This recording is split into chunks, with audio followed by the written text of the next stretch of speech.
We have holiday choral performances. I'll link kind of with some of what we do with Tri-M, which is something that's brand new. Mrs. O'Connor started it last year. Mr. Meinster and Mr. Lederer and I met last year about trying to get this Tri-M chapter started.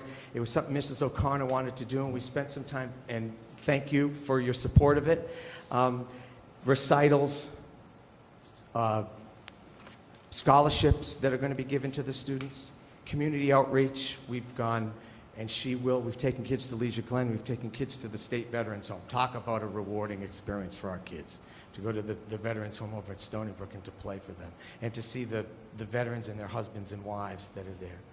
A few years ago, we went over to Leisure Glen and we played, and one of the residents from the community came walking up onto the stage, sat down at the drum set, and started to play for the kids. And he had been a performer and lover of music and drummer for his whole life, and we knew nothing about it. And it ended up starting a nice relationship where he came in and did some clinics with the kids. So we like to do those kinds of things. Mrs. O'Connor had some students perform at the Principals Breakfast last year in Suffolk County. Some of our students perform at the Rotary Club and the Wading River Chamber of Commerce. So music is an important part to share with everybody else. So that's it for me this evening. I thank you for the opportunity to speak, and I thank you not for your support, but I thank you for your recognition that music is an integral part of every student's education.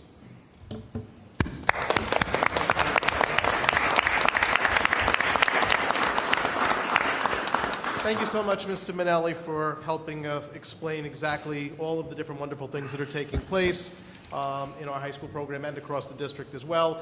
Just one last slide on this here is, again, just to follow up on exactly what was just said. So much of what our fine arts program does includes community outreach of sharing that which is done here in charitable ways with our community. So musical performances at different venues, in addition to all of the high school visitations that Mr. Minnelli was just talking about, our middle school quarter tones also goes to the adult homes and performs for them and provides that service to the community. In creative crafts, we have our ceramic poppy pins that we talked about before for Wounded Warrior. The quilt snowflake ornaments that you saw in one of the pictures I had up there are donated to the Holiday Project. And we also have some of our students crocheting red infant hats that are then donated to the American Heart Association's Big Hearts, Little Hearts program. And these, again, are just a small sampling of all the different wonderful things that our fine arts students are doing and our fine arts teachers are helping instill in our students as they go through our fine arts programs. Any questions or comments? No, I just think we're very fortunate that our kids have so many opportunities, and we're very fortunate to have teachers that are providing those opportunities oftentimes outside of the school day. So I think everybody would agree with me, and we thank you very much for that. Thank you. Thank you.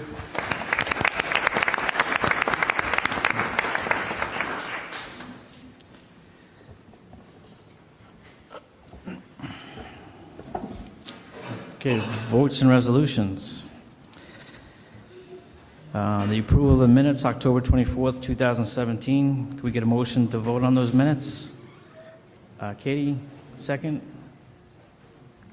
Aaron? Any discussion? Any questions on the minutes? Okay to vote? All those in favor to approve the minutes of October 24th, 2017? 6-0.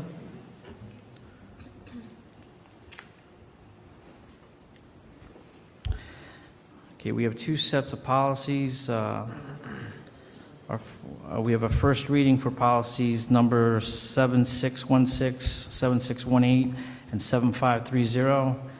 I think it would probably be best if we took those separately and then we went to the other policies. You guys all right with that? I'm sorry. We have a first reading for three policies. Yep. So we'll take them separately, Sure. and then we will move on to the remaining policies. Does anybody have any questions about those three policies, 7616, 7618, and 7530? Yes. The RTI policy? Can you speak into your mic, please? The RTI policy. Actually, first, one question just in general with the policies. Are these all revisions to existing policies, or are these new policies? These represent some slight revisions to existing policies. I'm not sure if it's possible, what mode of technologies you use to update these, but if in the future, are we able to get these in a red line format so we can kind of see what existing language may or may not be coming out, what we're adding, just so we can kind of track what we have compared to what we're proposing?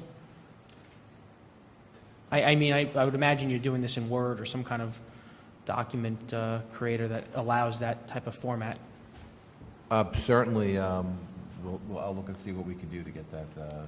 Only because then I'm having to like find the existing and look at the new and actually search out what are the specific changes rather than just see what. Well, you could come to the policy meeting. Sure, but we have committees for that, and the information isn't made available. I have to, it's a little difficult. Just wondering, we're doing this in Microsoft Word, I imagine. So before the final approval of the board, if it could be provided in red line, that would be helpful. How about if we provide the existing policy with the other policy? We do, everyone has access.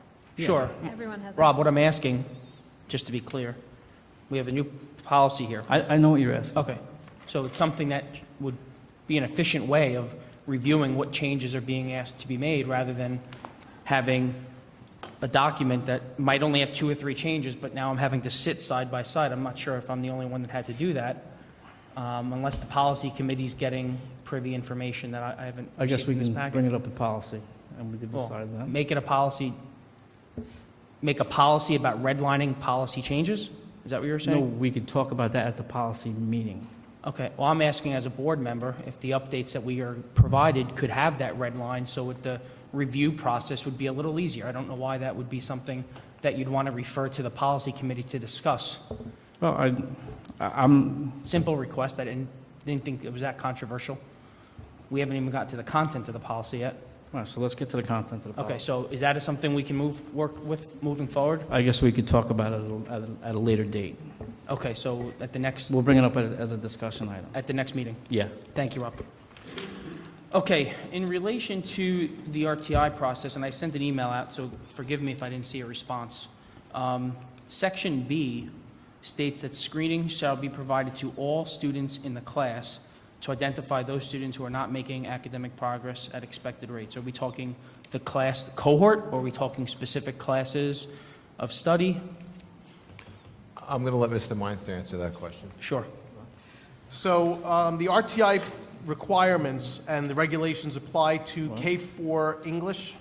Right now, that's and math. That's the only requirements that the RTI plan state regulations apply to. And this requires that all students within those subject areas are provided some type of screening 3 times per year. That is what's in the regulations. That's what that is. It's all students, all classes. It's not a class. So it's not an assessment. you said K-4, and the policy proposal here says K-12, so are we going above and beyond and screening every kid 3 times a year? I will take a look into that. I believe that I'll have to take a look at that. Okay, See. and if we're screening every student K-12 English, for example, and they're not in an English class, are they being pulled from another course of study? Let's say it's a BOCE student, for example, that might be getting their 4th credit of English through a BOCES program. Are we taking them out of another subject area to provide that assessment screening 3 times a year? Can I interject for a second? I asked this question in policy, and it might be helpful for you. This policy is just the process, but then the plan Correct. answers all of those questions. No, the plan is guided by the policy. Correct. And the policy says K-12, every student will get Right, an but assessment. what you're So the asking- plan, the plan cannot contradict the policy, so we need to get our Ts crossed and Is dotted before we approve this. Right, but you're That's all. asking the how, and that's in the plan. That's all I'm Okay, trying to so explain. if the plan doesn't screen every student K-12, then it's in violation of our policy. Right, but you just asked how and when they were being pulled, and that would be covered in the plan. That's all I'm trying to explain. Well, that to would you. be, that would be a very detailed plan then, because then that means the plan would say when we're pulling students out of a class. Didn't you just ask that? That's a very detailed plan. I'd like to see if that's the way we're going to be moving forward, because that could present a very restrictive or constrictive process for teachers to now have to look at a plan and see, when can I pull a student out? Is that the direction we're moving? If I could just add, I think the RTI plan this year is actually slated for a full review, and of course, it'll be guided by policy, but if there are a level of detailed questions that we don't have the answer for this evening, be happy to take those questions and get the Board of Education answers to the RTI, the current RTI plan as it is written out to implement the current RTI policy. Happy to So, to be clear, we're only by regulation required to K-4 English screening 3 times a year. I will get back to clarifying the K-12 piece that is in this policy. I would recommend that this be put onto our next meeting and taken off of this meeting and tabled. Okay, so can we have a motion to withdraw this policy until we have some clarification? You don't need a motion. No, we don't? It's a Okay. first reading. So this would not be a first reading then, right, with the opening question? Okay. If that's board consensus. Is that consensus? Yeah, I agree. Okay. How about the other 2 policies?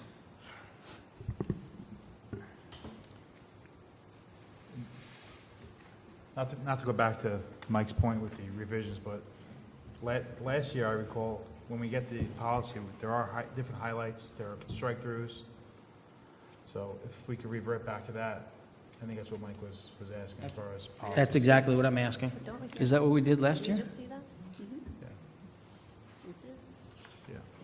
So, It's like tracking, it's track changes. As you make changes, you do it in an edit mode. yeah, I agree with you. All right, if that's something that we did last year, I didn't realize that we did that previously. That's fine. Great. Thank you, Mike. All right, so do we have consensus for policies 7616 and 7530 to be the first reading? Yes. Just the 2. Yeah, you guys have to acknowledge. Yes. Yes. Okay. Yes. All right. Excuse me, but are they going to go back for a second reading? or are Yeah, they the gonna 2 be waiting? policies will go, no, the 2 policies will go back for a second reading. As far as the second reading for policies 7560 and 8130 and 8440, do we have any questions? I had a question on 7560. Paragraph that talks about all staff members being informed.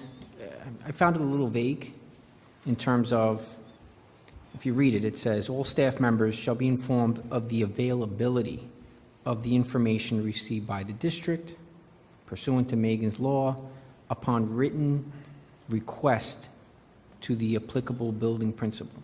So the availability of the information is only available upon written request? Like, I was confused by, what does the request actually do? Where exactly is that? It's third paragraph down? I believe that's what has to be done legally. Page 1 of 2. So Okay. that's the process, in other words.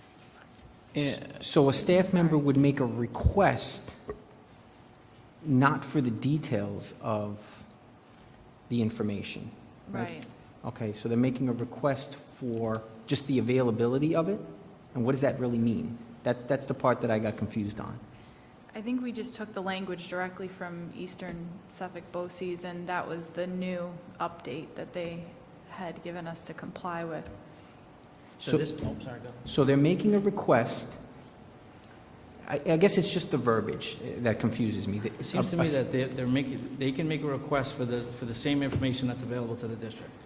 But That's what they're trying to say. They have to do that in writing. I don't know that that's what comes through. I don't know about anybody else, but. Well, in my review of this policy, again, since we received it, from what I understand, this topic is very much governed by regulation and law.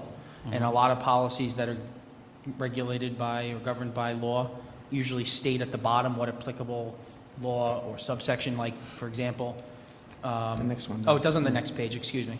So I do recall a conversation, at least where I work, about there being some changes to how notifications go out for due process of people that are convicted, and there's been some change in that. But my question about, Katie, you mentioned, this is an exact what's been provided to us from our policy service? There's no changes that were made in-house? That was the question that I asked at the policy meeting, and the answer we were given was yes. Okay, so this is a verbatim policy subscription service with no changes? I can't give you a particular answer. That one particular sentence was, slightly changed by us or not. I have to get back to you on that. All right. Okay, so just to be clear, from my perspective, I would be, according to this, I'd be making a request to determine if there's information that's available. That's how I'm interpreting that. Recently, I believe we did send a letter out, and that letter did not include all, as we're not entitled to include all specifics. Somebody could make the request if that information was available, to them where they would find it. Well, can you talk into the mic? I can't hear you. Yes, somebody could make that request about the availability of the information. Yeah, I'm sorry, I'm still confused. We can come back with a further clarification on whether that's verbatim from Erie One BOCES, or if that's a leftover from the existing policy language, that we made the change that Erie One requested. You have to ask to be notified about something you might not know. So let's pull that, Exactly. let's pull that So, yeah, policy. we're going to wait on that one, because the way I'm hearing it is you need to ask if you need to be notified about something you may or may not know you need to be notified about. We will Well, provide, that's how I we will provide interpret clarity to that long sentence. Thank you. Brian, do you have something to add? What this means is when we get notification at the school district, the superintendent gets a notification, he sends it to the principal, who then notifies all of their staff members. So if anybody comes to them, they can guide them to the principal or the supervisor to request a copy of that information. So that's the written notification. So it starts with the superintendent, goes out to the buildings, all staff, and then it goes to all staff members. Okay. So that they're aware. Could we reword this so it's a little bit clearer? Because I'm interpreting it the way he just described it. Oh, are we? If it's the way it came directly to us, I don't think there are certain policies that I think the committee doesn't feel, I mean, I'm just speaking for myself, doesn't feel comfortable editing, especially if there's legal components involved. Well, that's why I asked if it's an exact replica. Right, with so no if it changes. is, then, which I asked that question, the answer was given yes, but. Well, we can, this is what we should do. We should pull the policy and then talk to the attorneys and get their interpretation of that paragraph. And if they feel that there's some issue with how it's stated, then maybe they can come up with a suggestion as how we Okay. can state that. Sure. I just, yeah, that's fine. I just want to make sure, because I could see at a moment when somebody finds out information, Right. it should be really clear, what they can and can't ask for. So, All right, so Dennis, we'll pull that one. That's 7560. Any questions on the equal education opportunities?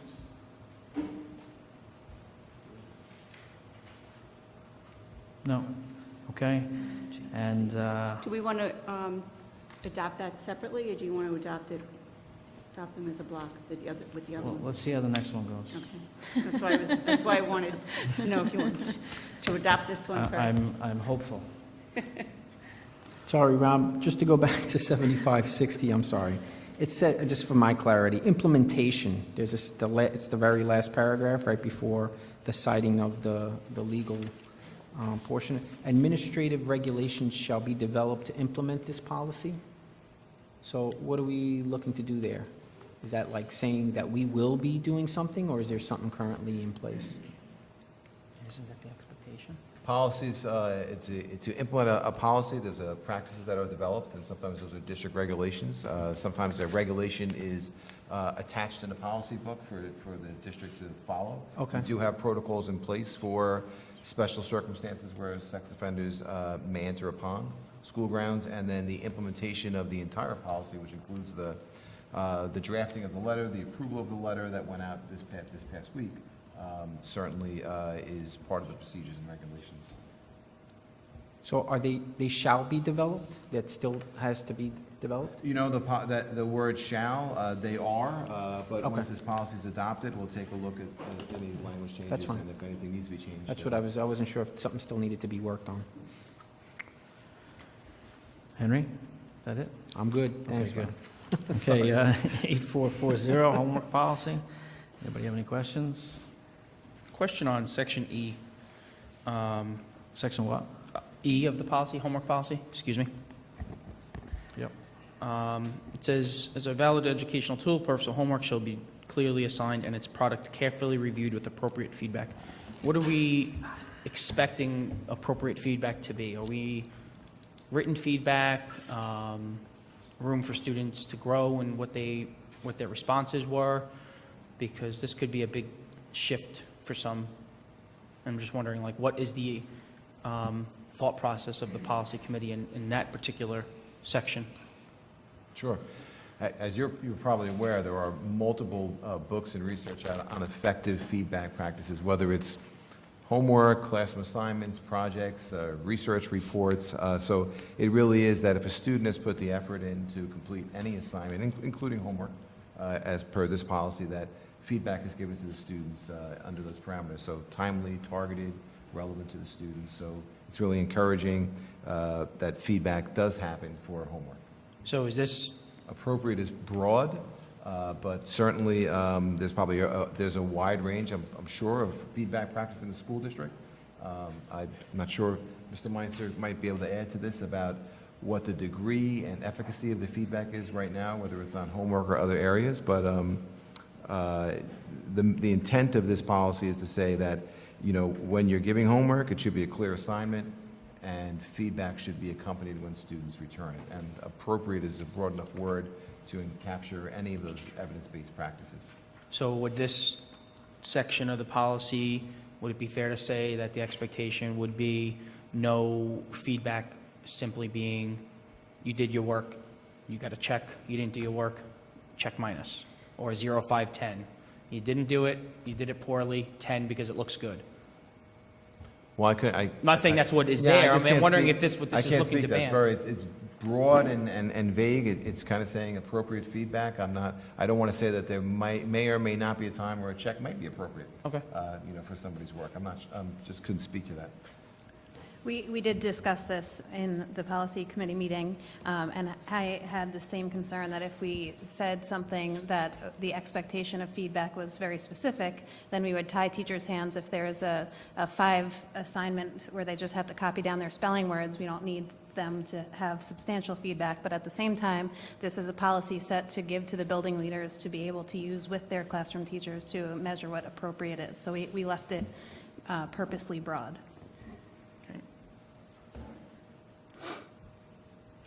Anything else? No. Are we okay to accept this as a second reading for these two policies? See, Janice, we were able to get it done. So for a second reading, can I get a motion to approve policies? Oh. Can I get a motion to vote on policies? Is this the adoption of the policy or approving a second reading? We don't approve This the is, second. this is the adoption. Okay. Can I get a motion to, I don't think I did that right, Janice. Did I do it right? So, The first two? Sure, yeah. okay, can I get a motion to approve policies 8130 with the educational, equal education opportunities, and policy 8440, the homework policy? Aaron, Henry, no questions or discussion? Everybody okay to vote? All those that approve those two policies? 6-0.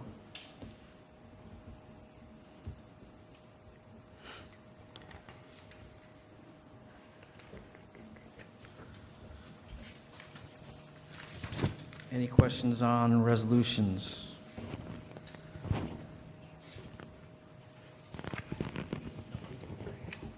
Any questions on resolutions? Can we get a motion to, I'm sorry, I did that wrong. Can we get a motion to vote on the resolutions? Mike, Katie, Katie's a second. Any questions on the resolutions? No questions? Okay to vote? All those in favor of approving resolutions 1718077 through 1718079? 6-0. Can I get a motion to vote on the personnel agenda? Katie, second. Aaron, any questions on the personnel agenda? Yes. Sure. There was a change in personnel, resigning. Let me just get to it real quick here. Sorry.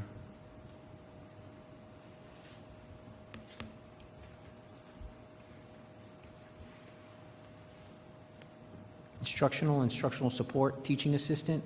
There was a leave of absence, so they're resigning from that portion, and they're coming on as a foreign language teacher. Oh, Mr. Haywood? Yes, we do. The teacher's going out on a short leave. We tried extensively to find a certified American Sign Language teacher. We're unable to do it. This individual has done leaves in this position for us in the past. It's permissible under New York, the State Education Department, to teach a certain number of days without certification. So we were fortunate to have that individual already on staff, right? Yes. Okay, that's great. All right, thanks.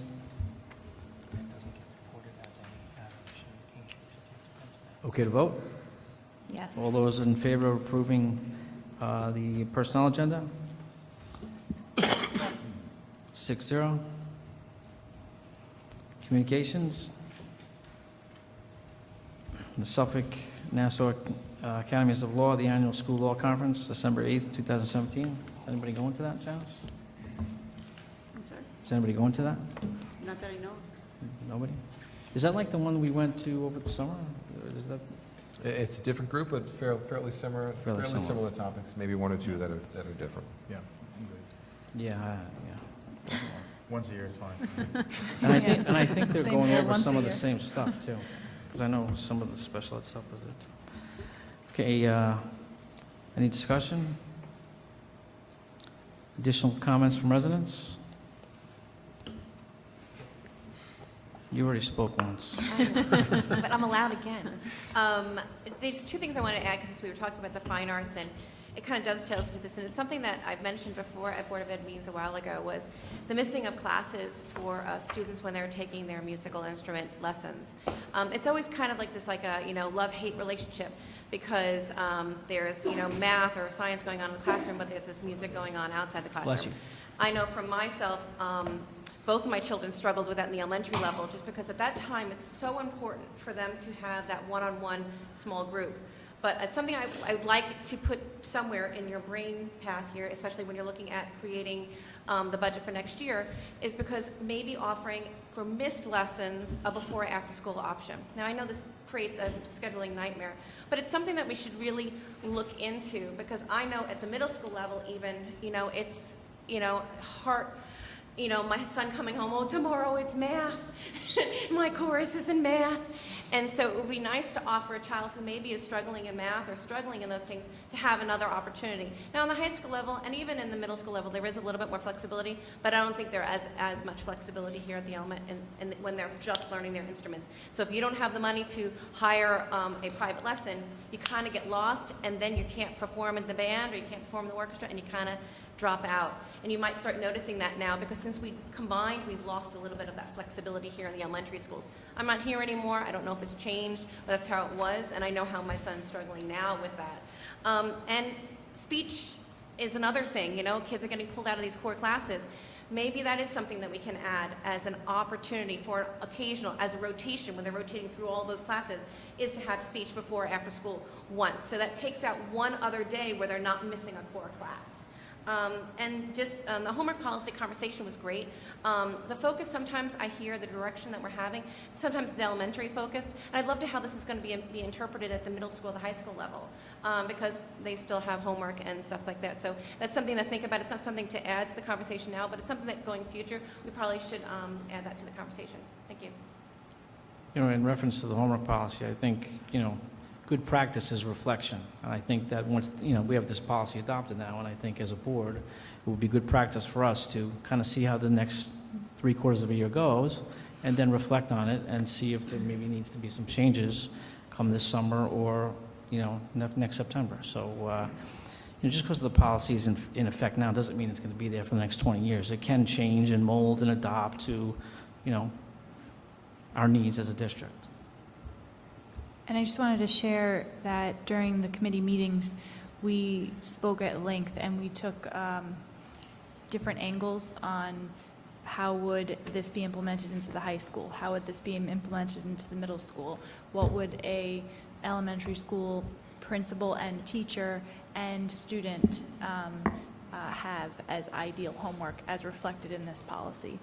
So we kind of made sure that we looked at every angle, that it wouldn't, that it would just dovetail nicely with best practices, which Rob said are not developed yet, so we'll see. Thank you. Any other statements from residents? Janet, I don't have a gavel. No. Can I get a motion to adjourn the meeting? Mike, Katie, all in favor? Meeting's over.